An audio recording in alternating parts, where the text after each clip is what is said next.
Ты слышал когда-нибудь историю о тайном ученике Дарта Вейдера? Нет. Я так и думал. Ну что ж, тогда я поведаю тебе об одном из сильнейших существ во всей галактике. Когда-то, давным-давно, в далекой-далекой галактике. Не-не-не-не-не, я не хочу быть рабом Дисней. Существовала такая компания, как Lucasfilm, и она под руководством великого и ужасного Джорджа Лукаса выпускала фильмы по таким громким франшизам, как «Мужик с кнутом», «Звездные войны». А чтобы лучше монетизировать свои проекты, Джордж Лукас открыл несколько дочерних компаний Lucasfilm, которые занимались графикой, мультипликацией и играми. Параллельно с основной вселенной Звездных войн по фильмам существовала альтернативная вселенная в виде комиксов, книг и игр, которая расширяла основную вселенную и закрывала некоторые вопросы. Но с приходом нового короля все кардинально изменилось. Однако до этого еще далеко. Сейчас за окном 2004 год, и в офисе нынешней LucasArts идут активные споры насчет того, о чем же сделать следующую игру по Звездным войнам. И примерно на протяжении года глава разработки Хейден Блэкман в компании нескольких разработчиков постоянно накидывал новые идеи. Ведь перед ним стояла задача создать не просто новую игру, а проект от некогда великой LucasArts, который должен раскрыть весь потенциал консолей нового поколения. Потому протагонист должен обладать невероятной силой, поражая своей мощью. И на протяжении года Блэкман и его команда выстраивала варианты возможной игры, в которой главным героем мог стать Вуки. И с подобными наработками Блэкман отправился к Джорджу Лукасу. Сценарий дерьмо. Дерьмо? Дерьмо. Полное дерьмо. $200 за все. Это слишком мало. Продай кому-то другому. Сэр, ваша жена говорит, плитка для вестибюля закончилась. Скажи ей, там будет ковер. Сядь! Дай сюда. Заплачу 300. Стандарт для внештатников. Этот сценарий на первую полосу. А заголовок? Старкиллер, герой или подлец? Эксклюзив от LucasArts. Подлец? Он помешал Дарту Вейдеру. Твое дело сценарий, а заголовки мое, ясно? Или ты возражаешь? Нет, сэр. Чудно. Отдай это девушке на выходе, тебе заплатят. Я хочу в штат, сэр. Только внештатным. В твоем возрасте это даже полезно. Принеси мне новый сценарий этого шута, и, может быть, я их у тебя куплю. Но в штат не возьму. Вот что. Получишь коробку конфет на Рождество, не более того. Проваливай. Приходи со сценарием. Получив утверждение пробного варианта, Хейден продолжил развивать идею Старкиллера, которая из черновых материалов постепенно превращалась в сюжет. А чтобы в определенный момент не пришел Джордж Лукас и не сказал: давай по новой, Миша, все хуйня. Блэкман отправлял на утверждение Джорджу Лукасу варианты сюжета, на которые Джордж отвечал положительно или отрицательно, что в дальнейшем расценят так, словно сам Джордж Лукас стоял за разработкой игры. Тем временем базовый сюжет был наконец-то готов. Ну и бредятина. А потому можно приступать к разработке. И для столь амбициозного проекта, в котором главный герой вовсю использует силу, у LucasArts банально не было технологий, а потому им пришлось лицензировать и вручную допиливать новые разработки. В один игровой движок они умудрились добавить сразу несколько технологий, которые лучше рассмотреть по отдельности. Основным каркасом стала технология от Industrial Light and Magic, благодаря которой создавались реалистичные катсцены и различные спецэффекты в реальном времени, из-за чего картинка в игре становилась киношной. Второй, но не по значимости, стала технология DMM, которая позволила придать объектам реалистичную подвижность и разрушаемость. Эта технология добавляет объектам уникальную скорость и вес, из-за чего разрушение предмета каждый раз будет иметь новую анимацию. А самой главной гордостью разработчиков стала система искусственного интеллекта Эйфория. Эта технология позволила придать реалистичного взаимодействия с противниками, при нанесении урона которым они будут двигаться как живой человек, благодаря симуляции мускулатуры и центральной нервной системы, что упростило работу аниматорам и добавило зрелищности в бою. И объединение столь необычных на то время технологий под одним игровым движком потребовало достаточно больших усилий, чтобы ничего не поломалось. А пока разработчики заняты игрой, пиар-отдел LucasArts вовсю занимается распространением информации о грядущей игре по Звездным войнам. И Старкиллер должен был стать спасителем Звездных войн, ведь после Republic Command в 2005-м от LucasArts больше не выходило годных проектов. К тому же после выхода серии приквелов в Lucasfilm начались проблемы из-за непринятия широкой аудитории. Потому на Force Unleashed возлагали большие надежды, и для расширения медиаполя запустили в разработку комикс, роман, а также игрушки. И наконец в сентябре 2008 года игра увидела свет.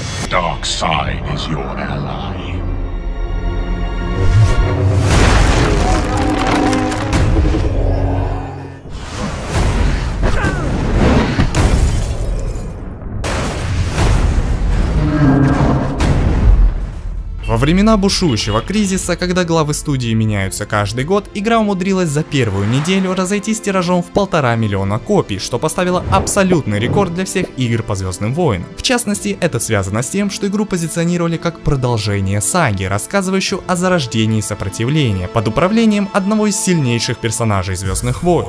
Протагонистом выступил ситх под кличкой Старкиллер, а.к.а. Галин Марик. Он обучался не у абы кого, а у темного владыки с раннего детства, поскольку Вейдер убил его отца-джедая и взял под свое крыло. И будучи приспешником Вейдера, Старкиллер охотился и убивал джедаев под предлогом обучения. И как только обучение закончится, то они свергнут императора. Это достаточно необычный подход к истории, когда на место главного героя ставится не изначально положительный персонаж, а самый настоящий злодей, который слеп в своих поступках и полностью повинуется учителю. А потом вдруг бам!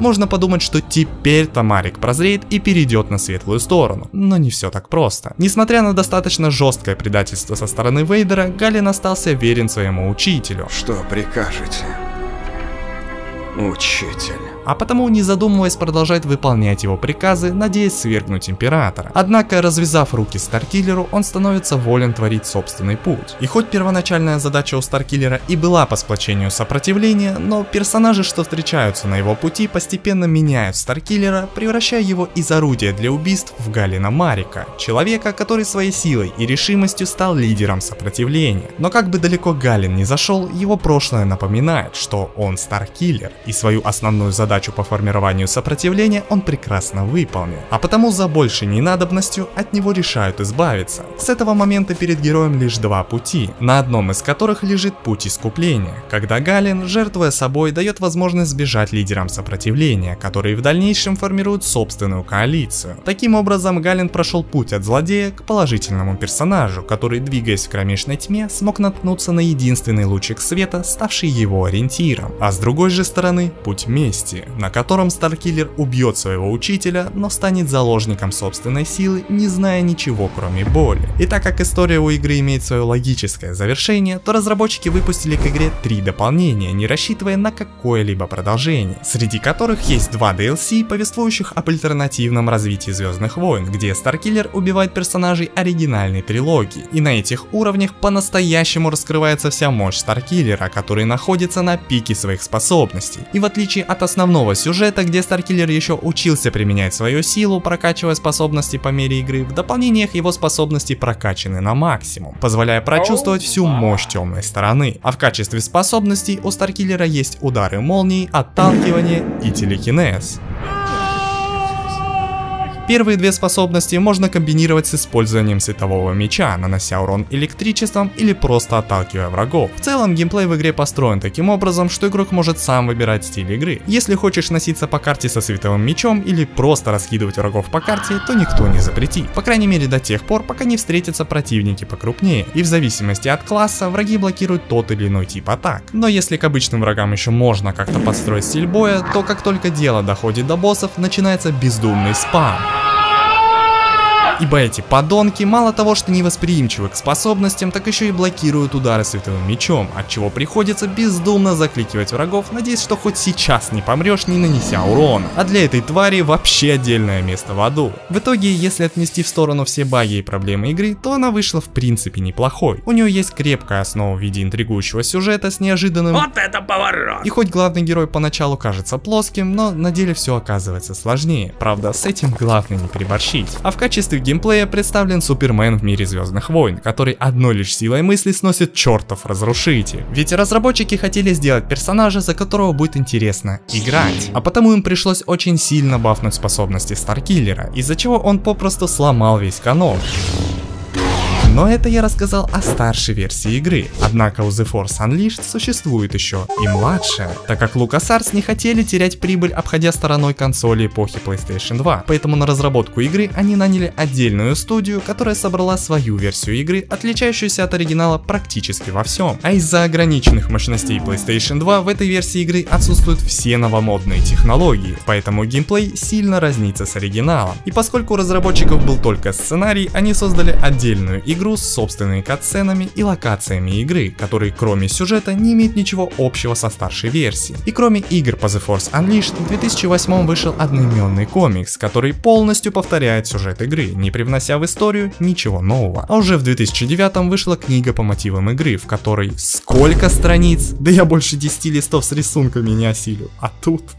И за счет агрессивной медиакампании, несмотря на откровенно среднюю игру, на июль 2009 года удалось продать свыше 6 миллионов копий по средней цене на Западе от 40 до 60 долларов, что суммарно принесло около 300 миллионов долларов. На этом этапе всем становится ясно, что так или иначе продолжению быть. Правда, в эти годы весь медиаконгломерат Джорджа Лукаса постепенно разваливался. И несмотря на безумный успех первой части, в LucasArts творилось черти что. Какие-то проекты закрывались, где-то не выплачивали сотрудникам, а приходящие руководители кардинально меняли курс компании, из-за чего LucasArts несла колоссальные убытки, а потому она срочно нуждалась в своем спасителе.